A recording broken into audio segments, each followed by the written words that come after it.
আমরা যারা মুসলমান আমরা কি আফাতা, আমরা কি। আর ওই দাদা যখন আসতো বলতো যে ফুল হাতা আসতেছে, তার মানে মুসলমানই দেয়নি।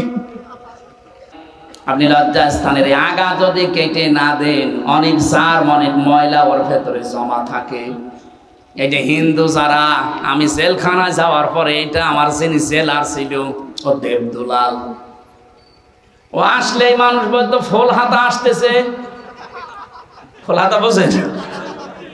আমরা যারা মুসলমান আমরা কি আফাতা, আমরা কি। আর ওই দাদা যখন আসতো বলতো যে ফুল হাতা আসতেছে, তার মানে মুসলমানই দেয়নি। বিজ্ঞান এখানে আমি কয়েকটা তথ্য পেয়েছি।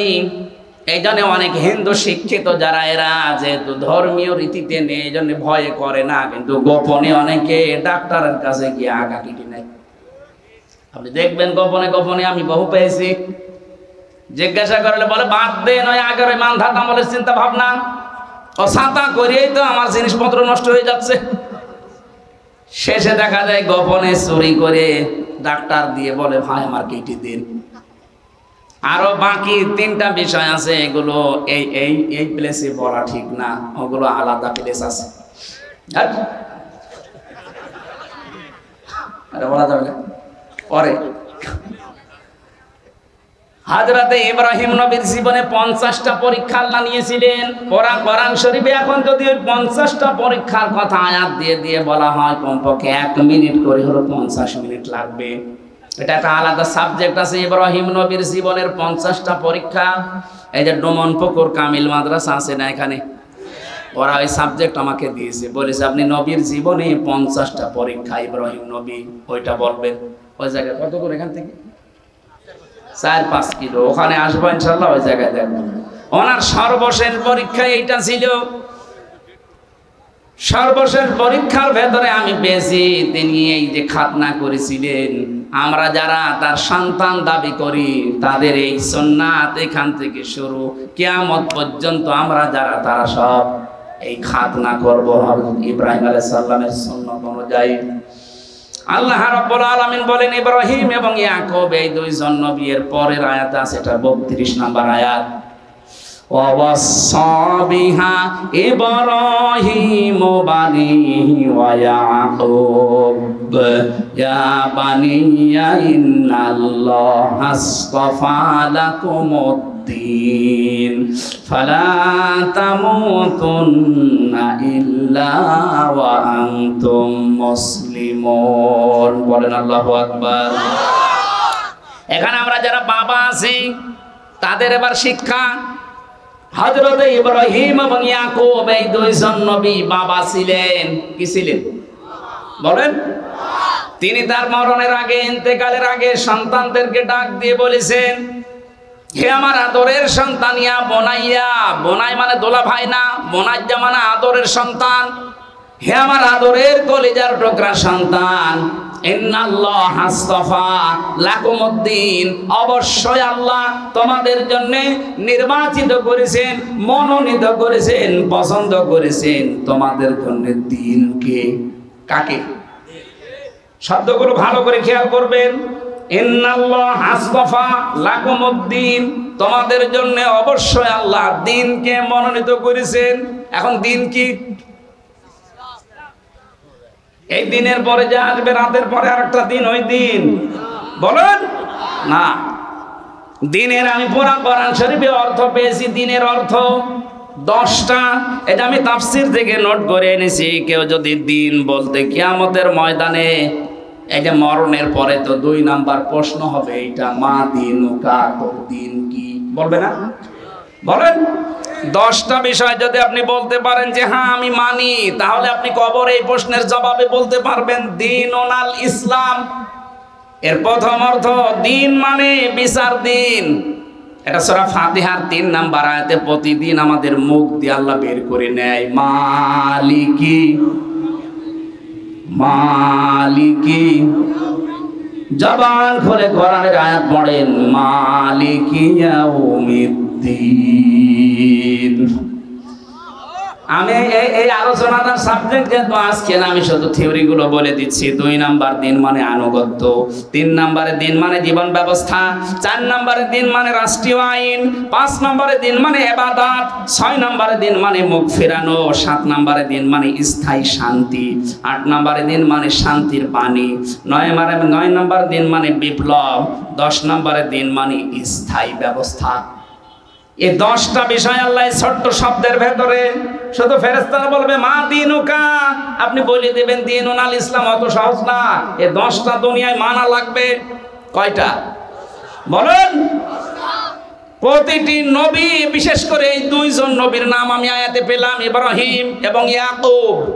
এই 2 জন জলিলুল কদর নবী ইন্তেকালের আগে তারা বলেছিলেন, হে আমার কলিজার টুকরা সন্তানেরা, আল্লাহ কিন্তু তোমাদের উপরে একটা দিন মনোনীত করেছেন। এখন এই মনোনীত দিন কোনটা আল্লাহ জবাব দিয়েছেন সূরা আলে ইমরানের 19 নম্বর আয়াতে। এই যে এক আয়াতের তাফসীর আর এক আয়াতে, এটা তাফসীর বিল কোরআন বলা হয়। আল্লাহ পাক বলেন ইন্নাদ-দীনা ইনদাল্লাহিল ইসলাম, অবশ্যই তোমাদের জন্য আমি আল্লাহর কাছে মনোনীত একটা দিন আছে, তার নাম ইসলাম। এই পৃথিবীতে এখন 257টা রাষ্ট্রে 4500 ধর্ম চলছে। কত? 4500 ধর্মের ভেতরে একটা ধর্ম, একটা দিনের উপরে আল্লাহ শুধু রাজি আছে, তার নাম ইসলাম। তাহলে কি সৌভাগ্য আমাদের, আর কিছু না পায় অন্তত ইসলাম পেয়েছি। সারা পৃথিবীতে 4500 ধর্মের একটার উপর আল্লাহ রাজি নেই। এই জন্য যদি অন্য ধর্মের কোনো মানুষ এলাকায় থাকেন, এটা রেকর্ড হচ্ছে, হিন্দু হোক, বৌদ্ধ হোক, খ্রিস্টান হোক, ইহুদি হোক, আহ্বান জানাচ্ছি শান্তির ধর্মে ইসলামে আসেন। আমি আপনাকে ইসলাম কবুল করার জন্য বলছি না। এ পৃথিবীর 4500 ধর্ম যদি থাকে, 4500 ধর্মীয় গ্রন্থ আছে, কথা বলছেন কেন? 4500 ধর্মীয় গ্রন্থ আপনি কম্পিউটারের কাছে নিয়ে যান, সুপার কম্পিউটার যেটা হাই পাওয়ারের, ওর কাছে নিয়ে যান। ওখানে নিয়ে যে ধর্মীয় গ্রন্থগুলো ধরেন, দেখবেন ভেতর থেকে আওয়াজ আসবে না, এর ভেতরে ভুল আছে। আমেরিকায় একবারে পরীক্ষা করা হয়েছিল, 4500 ধর্মগ্রন্থ একটা একটা করে দিয়েছে, প্রত্যেকটা লাল দাগ মারা আছে যে না, এর ভেতরে ভুল আছে।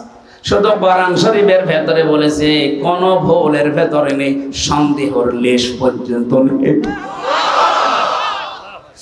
আহ্বান জানাচ্ছি আপনাদেরকে, আপনি ইসলাম গ্রহণ করার দরকার নেই, শুধু আমাদের ধর্মীয় গ্রন্থটা একটু ব্যাখ্যা পড়েন, পুরাটা একবার পড়ে দেখেন। এই যে টনি বেলাওয়ারের শালিকা আমেরিকার লরেন বুথ, এ মহিলা অনার্স মাস্টার্স করেছে, ইরানের তেহরান বিমানবন্দরে আসার পরে বলছে, ভাই আমি ইসলাম গ্রহণ করব না, কিন্তু আমি ইসলাম জানতে চাই। বলেন তো, একটা অমুসলিম ইসলাম জানার অধিকার নেই? বলেন। মুসলমানকে ডাক দিয়ে বলেছে ইরানের তেহরান বিমানবন্দরে যে আমি ইসলাম মানবো না, কিন্তু আমি জানতে চাই অথেন্টিক ইসলাম মানা যায় কি পড়লে, সেই বই দেন। আপনার কাছে যদি কোনো হিন্দু বলে আমি ইসলাম গ্রহণ করব না, কিন্তু ইসলাম জানতে চাই, কি দেবেন? কথা বুঝে শুনে বলছে। ফতোয়া কালকে বের হবে, যাও তো ওজনে কোরআন দিলেন কি করে? শুধুমাত্র আরবি যেটা আছে এইটা বাদ দিয়ে যত রকমের ভাষায় তাফসীর করা আছে, সারা পৃথিবীতে 4500-এর উপরে ভাষাও আছে। কম বেশি অধিকাংশ ভাষায় কোরআনের তাফসীর লেখা হয়ে গেছে। যে কোনো ভাষায় যদি কেউ তাফসীর পড়তে চায়, তার বাধা আছে। কথা বলে না কেন? ওযু করা লাগবে। এটা কোরআন থেকে দূরে সরানোর একটা চক্রান্ত। পৃথিবীর অন্যান্য কোন ধর্মগ্রন্থ ধরতে গেলে ওযু করা লাগে না, শুধু মুসলমানের ধর্মগ্রন্থ ধরতে গেলে ওযু করা লাগবে। কোথায় পেয়েছেন আপনি? কেউ যদি দলিল দেয় সূরা ওয়াকিয়ার 77, 78, 79 নাম্বার আয়াত, না, আপনার বুঝতে ভুল হয়েছে। আপনাকে আমি আরো স্টাডি করার জন্য বলছি। ওখানে লেখা আছে ইন্নাহু লাকুরআনুন কারীমুন ফি কিতাবিন মাকনুন লা ইয়ামাসসুহু ইল্লাল মুতাহহারুন। আল্লাহ বলেন, এটা সম্মানিত কোরআন, এটা সুরক্ষিত করা আছে সংরক্ষিত কিতাবে। ভালো করে খেয়াল করে, এখানে কারারিম মাকিন, মাকিন শব্দের শাব্দিক অর্থ স্থান। কারারিম মাকিন বলা হয় এমন স্থানকে যেখানে হাতের স্পর্শ লাগে না। মাথা একটু খোলেন, চিন্তা ভাবনা করেন আল্লাহ কি বলছেন আর আমরা কোথায় কি ব্যাখ্যা মিলিয়েছি। আল্লাহ বলেন এটা সংরক্ষিত করা আছে সুরক্ষিত কিতাবে।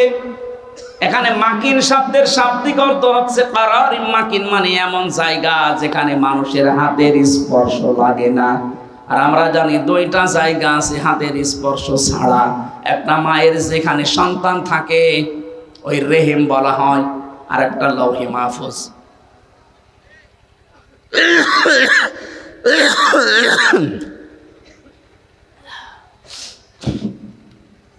এ পর্যন্ত যদি বুঝে থাকেন আমি সামনের আয়াতে যাচ্ছি। কারারিম মাকিন মানে কি বুঝেছেন? অন্তত আলেমরা তো বোঝার কথা। কারারিম মাকিন মানে এমন জায়গা যেখানে হাতের স্পর্শ লাগে না। আর এই স্পর্শ লাগে না মায়ের ওই সন্তান থাকা জায়গায় জরায়ু বলা হয়, যেখানে সুরক্ষিত, ওখানে হাতের স্পর্শ লাগে। আর একটা জায়গা আছে লাউহে মাহফুজ। এখানে যেহেতু কোরআনের বিষয়, এটা তো মায়ের জরায়ুর সাথে মেলে না। মেলে? বলেন না কেন? এটা মিলবে তাহলে আরশের সাথে। লাউহে মাহফুজ যেখানে কোরআন ফলকে লেখা আছে ওই জায়গায়, এটা যে ওই জায়গা তার প্রমাণ পরের আয়াত। এই জন্য তাফসির করতে হলে আগের আয়াত পরের আয়াতের সাথে সম্পর্ক কি, এটা তাফসিরের উসুলের 13টা নিয়মের 1 নাম্বার নিয়ম এটা। আপনি আন্দাজে কোন আয়াত থেকে তাফসির করতে গেলে ভুল করে ফেলবেন। আগে দেখবেন আগের আয়াতে পরের আয়াতের সম্পর্ক কি, এর রিলেটেড কি আছে কিনা, এটা আগে মিলানো লাগবে। যেহেতু আল্লাহ পাক এখানে জরায়ুর কথা বলেননি, বলেছেন কোরআনের কথা। আর কোরআন মায়ের জরায়ু থাকে না, থাকে কোথায়? লাউহে মাহফুজে। পরের আয়াতে আল্লাহ ইঙ্গিত ওই দিকে দিয়েছেন, লা ইয়ামাসসুহু। এই যে হু, এটার ইঙ্গিত ইশারা দিয়েছেন আল্লাহ ওই লাউহে মাহফুজের দিকে। এই যে মাহফুজের দিকে, লাউহে মাহফুজের দিকে ইঙ্গিত দিলেন, কি করে বুঝলেন? এই যে মুতাহহারুন, এই শব্দটার ব্যাখ্যায় বোঝা যায়। মুতাহহারুন শব্দের শাব্দিক অর্থ হচ্ছে পবিত্র আর নিষ্পাপ। মুতাহহারুনের অর্থ কয়টা? 2টা। বলেন বলেন। 1 নম্বরে নিষ্পাপ, 2 নম্বরে পবিত্র। আপনারা যেভাবে আগ্রহ নিয়ে শুনছেন, আমি আশা করছি কোরআনে কারিম কিছু দেবে আপনাদেরকে। একটু মিলান এখান থেকে। মুতাহহারুন মানে একদিকে পবিত্র আর একদিকে না, ছাত্র তো ভালো না, নিষ্পাপ। এবার বলেন তো, পৃথিবীতে আমরা যারা আছি একেবারে নিষ্পাপ মানুষ কেউ আছে? 100% পবিত্র কেউ আছে? এটা তাহলে অবশ্যই ফেরেশতাদের সাথে। কথা বলছে না কেন? আর ফেরেশতারাই দুনিয়ার কোরআন নিয়ে নাড়াচাড়া করছে কোথায়? লৌহে মাহফুজে। বলেন বলেন। ওযু ছাড়া কোরআন ধরা যাবে না, এ ফতোয়া দিয়ে মানুষদেরকে কোরআন থেকে দূরে সরানো, এটা ইহুদি আর খ্রিস্টানদের একটা চক্রান্ত। নবীজি টয়লেট থেকে আসলেন, টয়লেট থেকে আসার পরে তিনি পরিষ্কার পরিচ্ছন্ন হওয়ার পরে তাকে গোশত দেওয়া হয়েছে রান্না করা, তিনি গোশত খেলেন। নবীজিকে জিজ্ঞাসা করা হচ্ছে, হে নবী, আমরা কি, হযরত ইবনে মাসউদ বলেন, আমি কি পানি নিয়ে আসবো আপনার জন্য, ওযু করবেন না? বিশ্বনবী ওই দিন বলেছিলেন, সাহাবী, আল্লাহ পাক শুধু নামাজের আগে আমাকে ওযু করার আদেশ দিয়েছেন, তাছাড়া পৃথিবীর কোনো কাজ করার আগে ওযু করা লাগবে, আমার বাধ্যবাধকতা নেই। তাহলে নামাজ ছাড়া বাকি দুনিয়ায় যত কাজ আছে, কোনো কাজের আগে ওযু করা বাধ্যতামূলক। বলেন বলেন। সেটা কোরআন পড়া হোক, সেটা হাদিস পড়া হোক, সেটা রোজা রাখা হোক। রোজা না রেখে কেউ যদি, মানে রোজা রাখবে যদি ওযু করে না রাখে, রোজা হবে না? বলেন না কেন? কোরবানি দেবে, ওযু করেনি, কোরবানি হবে না? নবীজি তো একেবারে স্পষ্ট বললেন যে নামাজ পড়া বাদ দিয়ে পৃথিবীর কোনো কাজের জন্য আল্লাহ আমাকে ওযু করার বাধ্যবাধকতা দেয়নি। তার মানে এই হাদিস থেকে প্রমাণ, এই আয়াত থেকে প্রমাণ হয় ওযু ছাড়া, শুধু আমি আপনাকে সম্মানের জন্য বলছি, আরবি টু আরবি যেটা, এটা বাদ দিয়ে বাকি ব্যাখ্যা যত আছে দুনিয়ায় সব আপনি ধরতে পারবেন। আমি মনে হয় ক্লিয়ার করতে পেরেছি। যদি না হয় আপনি আলাদা বসবেন। যে ব্যাখ্যাটায় ছিলাম আমি, দিন হিসাবে ইসলামকে যদি আপনি মানতে চান, এই মহিলা লরেন বুথ 3টা বছর কোরআনে কারিমকে একেবারে তন্ন তন্ন করে পড়েছে। আমার মতো জানাকুম আনাকুম না, প্রতিটি শব্দে 33টা করে অর্থ বের করেছে মহিলা। কি পড়া পড়েছে চিন্তা করেন। 3 বছর একাধারে পড়া কোরআন শরীফ শেষ করে ব্যাখ্যা সহ। শুধু আমার মতো বললাম না, আনাকুম জানাকুম না, পোড়াটা কি পোড়া পড়ে 53 জায়গায় লাল দাগ দিয়েছে। সংবাদ সম্মেলন করে সাংবাদিকদের বলছে, মুসলমানরা এতদিন বলতে কোরআনে ভুল নেই, আমি 53 জায়গায় ভুল পেয়েছি। কোথায় কোথায় দেখান তো। উনি প্রথমেই দেখিয়েছে সূরা নিসার 34 নম্বর আয়াত, আর রিজালু কাওয়ামুনা আলান নিসা। না, মেলা সময় হয়ে যাচ্ছে, ব্যাখ্যাগুলো আজকে আর হবে না, মেলা সময় লাগবে। এক একটা শব্দে লক্ষ লক্ষ কথা আছে। উনি শেষ পর্যন্ত সিদ্ধান্ত নিয়ে বলেছিলেন 53 জায়গার শেষ জায়গায় গিয়ে দেখলাম যেখানে ভুল ধরে তার আগের আয়াতে পরের আয়াতে এই জবাব আল্লাহ 1500 বছর আগেই দিয়ে দিয়েছে। শেষে আমার জীবনের ভুল ধরা পড়ে গেছে, আমি মুসলমান হয়ে গেলাম। ওকে বারবার সাংবাদিক বলেছিল, আপনি একটা খ্রিস্টান মহিলা, পৃথিবীতে সবচাইতে বেশি মানুষ বাস করে খ্রিস্টান ধর্মে। কোন ধর্মে? আপনি একটা খ্রিস্টান ধর্মের মানুষ, এত মানুষ আপনার ধর্মে, আপনি ওই ধর্মই বাদ দিয়ে দিলেন। মুসলমানদের ধর্ম দুনিয়ায় 2 নম্বরে আছে। কয় নম্বরে? আপনি এই ধর্মে আসলেন মানে উনি এই জবাব দিয়েছিলেন। আমি কোরআন পড়ে বুঝে এরপরে আমার জীবনের ভুল ধরার পরে আমি শেষ পর্যন্ত পরিবর্তন হয়ে নিজের বাপ দাদার ধর্ম মাইনাস করে এসেছি মুসলমান হওয়ার জন্য। যেটা আল্লাহর কাছে মনোনীত ধর্ম ইসলাম। আহ্বান জানাবো যারা সেই ধর্মে আছেন, আপনাকে আমি ইসলাম কবুল করার জন্য চাপাচাপি করছি না, কারণ লা ইকরাহা ফিদ্দীন, দিনে কোনো বাড়াবাড়ি নেই, জোর জবরদস্তি নেই। আপনাকে আমি পড়তে বলছি। আপনি আমাদের 4500 ধর্মগ্রন্থ দুনিয়ায় কোরআনটা পড়ে দেখেন। লরেন বুথের মতো 1-1.5 বছর 2 বছর পড়েন, বাধ্য হবেন কোরআনের কাছে মাথা নত করে। আল্লাহর কাছে মনোনীত ধর্ম নাম কি? সূরা আলে ইমরানের 85 নম্বর আয়াতে আল্লাহ এই দলিলের একটু বিস্তারিত দিয়েছেন। আল্লাহ পাক বলেন, ওয়ামাইয়াবতাগি গায়রাল ইসলামি দীনান ফালাই ইউকবালা মিন ওয়া হুয়া ফিল আখিরাতি মিনাল খাসিরিন। দুনিয়াতে ইসলাম বাদ দিয়ে যদি অন্য কোন নিয়ম নীতি দিয়ে কেউ আল্লাহকে রাজি করতে চায়, ওর জীবনের কোন ইবাদত বন্দেগী কবুল হচ্ছে না, হবে না। হুয়া ফিল আখিরাতি মিনাল খাসিরিন, সবচাইতে বড় ক্ষতিগ্রস্ত হবে লোকটা আখিরাতে। জোরে বলেন নাউজুবিল্লাহ। আমার ভাইরা, আমার নোট করা বিষয় সবগুলো আজকে আর হবে না মনে হয়। আমি 2 নম্বর বলেছিলাম, আত্মসমর্পণ করাই শুধু না, ইখলাস থাকা লাগবে আমাদের প্রতিটি কাজে। এটা দলিল দেওয়া আছে সূরা জুমারের 11 নম্বর আয়াতে। 3 নম্বরে বিশুদ্ধ আকীদা তৈরি করতে হলে শিরক আর বেদাত মুক্ত বিশ্বাস তৈরি করা লাগবে। 4 নম্বরে আমাদের চরিত্র হওয়া লাগবে উত্তম। বিশ্বনবীর চরিত্র দেখে মানুষ ইসলামে আসতো, আর আমাদের চরিত্র দেখে আজ অনেক মুসলমান ও কাফের হয়ে যাচ্ছে। 5 নম্বরে লেনদেনের স্বচ্ছতা, এইটাই আসল বিষয়।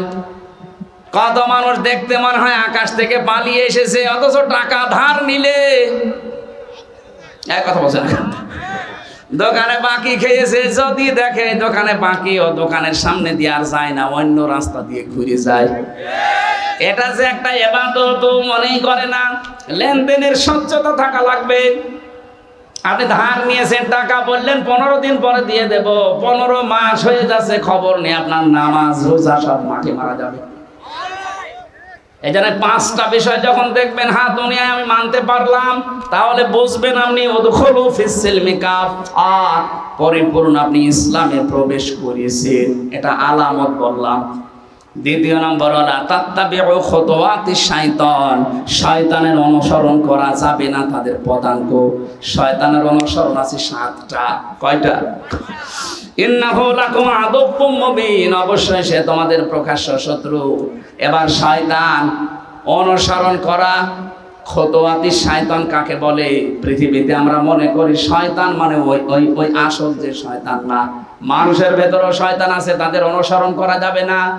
1 নম্বরে যারা অপচয় করে, কি করে? দুনিয়ায় যত রকমের বড় গুনাহ আছে, জেনা করেন আল্লাহ কিন্তু বলে না শয়তানের ভাই, চুরি করেন শয়তানের ভাই, কিন্তু যারা অপচয় করে তাদেরকে আল্লাহ বলেন ইন্নাল মুবাদ্দিরিনা কানু ইখওয়ানা শায়াতিন। এগুলো আর মানুষ থাকে না, শয়তানের ভাই হয়ে যায়। শয়তানের 2 নাম্বার কাজ, সে আছে যৌনতা ছড়ায়, লজ্জা স্থান উন্মুক্ত করে রাখতে ভালোবাসে। আজ যারা নিজেদের লজ্জা স্থান গোপন অঙ্গগুলো উন্মুক্ত করে রাখতে ভালোবাসে, সে নারী হোক আর পুরুষ হোক, ও যেন বিশ্বাস করে আর মানুষ নেই। ও কি আরো জোরে বলেন। শয়তান 3 নম্বরে অহংকারী ছিল, তাকাব্বুর। কি হনুরে, এই যে 15.5 বছরের যারা ছিল, কি হনুরে, হনুমান হয়ে গেছে না। 11:30 বাজে, আমি এত রাত পর্যন্ত জাগি না।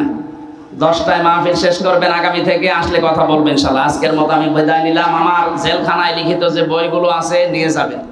সৃষ্টি জগৎ নিয়ে লেখা আছে, কয়েকদিন আগে বের হয়েছে, অনেক তথ্য দেওয়া আছে, ওই গাড়িতে পাওয়া যাবে। আল্লাহুম্মা আমিন। লা ইলাহা ইল্লা আনতা সুবহানাকা ইন্নী কুনতু মিনাজ জালিমিন।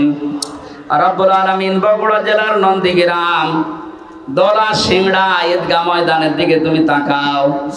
হাজারো মানুষ এখানে, নারী পুরুষ চাতক পাখির মতো কোরআনে কারীম শুনছিল। কোরআন শোনার জন্য যারা এত পাগল, এই মানুষগুলোকে ওমরের মতো বানিয়ে দাও। এই মাহফিলের আয়োজন করতে গিয়ে তোমার যে বান্দা বান্দিরা 1টা বছর ধরে শ্রম দিচ্ছে, সেই জেলখানা থেকে বের হওয়ার পরে এরা লেগে আছে আমার পেছনে। আল্লাহ এত কষ্ট হয়েছে এদের এই মাহফিলটা আয়োজন করতে, বিশাল আয়োজনে। যারা টাকা দিয়েছে, পয়সা দিয়েছে, দূর দূরান্ত থেকে যারা এসেছে, প্রত্যেকের জীবনের জায়েজ আশাগুলো পূরণ করে দাও। আমি সহ যারা অসুস্থ আছি, আমাদেরকে শেফায়ে কামেলা আজেলা নসিব করো। মা বোন যারা এসেছে, আল্লাহ মা বোনদেরকে তুমি মঞ্জুর করে নাও, তাদেরকে আয়েশার মতো, খাদিজার মতো বানিয়ে দাও। যারা দাওয়াতে এসেছি, আল্লাহ তাআলা তোমার বান্দা আলামিন, তোমার এই গোলামকে তুমি মঞ্জুর করে নাও। তার মা বাবাকে মাফ করে দাও। স্ত্রী সন্তান, মা বাবা, ভাই বোন যারা আছে, তাদেরকে তুমি কবুল করো আল্লাহ। এলাকায় মাটির নিচে কত মানুষ ঘুমিয়ে আছে, কোরআনের ইজ্জতে আজকে থেকে কবরের আযাবগুলো তুমি দূর করে দাও। মাহফিলের সভাপতি, সহ-সভাপতি, প্রধান অতিথি আমাদের জিয়াউর রহমান জিয়া ভাই সহ যত অতিথি এখানে এসেছে, আল্লাহ কোরআনের ইজ্জতে এদের কবুল করে নাও। আমি অসুস্থ হয়ে আছি, তুমি দেখতে পাচ্ছ। আল্লাহ তাআলা ঔষধের কোনো ক্ষমতা নেই যতক্ষণ তোমার হুকুম না হবে। মেহেরবানি করে আমার এই ঔষধের ভেতরে তোমার হুকুমটা দিয়ে দাও, আমার শরীর যেন আগের অবস্থায়, স্বাভাবিক অবস্থায় ফিরে যায়। এই দেশটা তুমি কোরআনের হাতে তুলে দাও। কোরআনে কারীম দিয়ে ৫৬,০০০ বর্গ মাইল চলছে, এটা যেন দেখে মরতে পারি, তৌফিক দাও। যে ষড়যন্ত্র চলছে বাংলাদেশ নিয়ে, আল্লাহ সব ষড়যন্ত্র চক্রান্ত সব নষ্ট করে দাও। কয়েকদিন ধরে যেগুলো চলছে, বিশেষ করে সাইফুল ইসলাম আলিফ ভাই অ্যাডভোকেট, তাকে মেরে ফেলেছে। কি কারণে মেরেছে এখনো পর্যন্ত উদ্ঘাটন হয়নি। যারা এর সাথে জড়িত তাদেরকে তুমি উলঙ্গ করে দাও। এই দেশকে তুমি শান্তি, স্বস্তি, নিরাপত্তা দিয়ে ঢেকে দাও। কখন কার কাছে আজরাইল চলে আসে জানি না। আল্লাহ তাআলা পরিপূর্ণভাবে ইসলামে প্রবেশ করার যে 5টি আলামত দিয়েছো, আমি সহ প্রত্যেকের জীবনে সেট করে দাও। বারাকাল্লাহু লানা ওয়া লাকুম ফিল কোরআনিল আযীম। মরণ আসলেই যেন পড়তে পারি লা ইলাহা ইল্লাল্লাহু মুহাম্মাদুর রাসূলুল্লাহ।